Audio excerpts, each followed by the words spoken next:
Well, hello, everybody. Morning, afternoon, evening, night. On this 11th day of May that we join together, I'd be remiss if I didn't say happy birthday, Mom. Within this, today our devotion speaks to us from the prophet Isaiah, Isaiah 49, verse 16. And so the prophet writes, "Behold, I have engraved you on the palms of my hands. Your walls are continually before me." It's quite a thought, isn't it? The creator of the universe now stating that he has engraved our names on the palm of his hands. It's one of the most tender pictures of God's care and faithfulness that our names are on God's lips. Maybe from your end, you have seen your name on something. Maybe it's a diploma or an award or something engraven.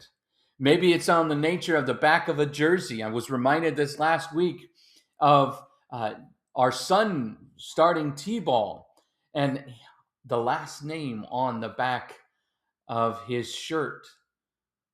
It reminded me in and of itself that while he's playing with his teammates, he's carrying the last name of the generations of DePellos who have gone before. But I continued to think about even now about this award or the name on the back of our jerseys, that name, as much as that respect is now engraved on God's hand. Maybe it's the nature that you and your name, it's never been honored for that nature.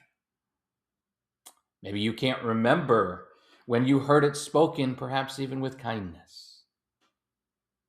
And if that's the case, I apologize. Maybe it might even be a little more difficult for you to see this. But it's all the more a reason why it's written for us, because it is a deliberate thing. It's a personal thing that God states to us. Every individual on the palm of his hand. The craftsman leaving the mark of his work that will endure. A little signature on the bottom of a painting that shows whose it is. You are that one that God has left his mark on, a sign of his unwavering love. And so as he has written us on his hand, engraven it, it deeply resonates with us, the nature of who we are. You may feel like as you continue on in this work week that your work seems almost, I don't want to say in vain, but useless, as if, well, they could just get anybody else to do it. Perhaps maybe if you take care of grandkids or your own kids, you may think, okay, how am I any different? What am I doing that's setting apart my life than anybody else? God's promise stands firm. He has not only remembered us, but carried our sins in his very body. And the scars of Jesus, wouldn't you know, on his palms testify to this engraving, the permanent and ultimate reminder that God's love for us knows no bounds. It is eternal. It's not conditional, but it is shown on his nail-scarred hands. This is how we are engraved. And so when anxiety or doubt or fear or worry or stress causes us to overwhelm, I pray that we recall that God has engraved you on his very hands. You are spoken by his mouth. Your name. You are no mistake.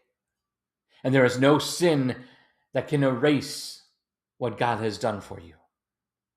In moments of worry or fearfulness or weariness or loneliness, I pray we remember that because of his steadfast love, you are not only not forgotten, but you have a place in God's kingdom where he holds you tenderly, caringly, securely, and permanently.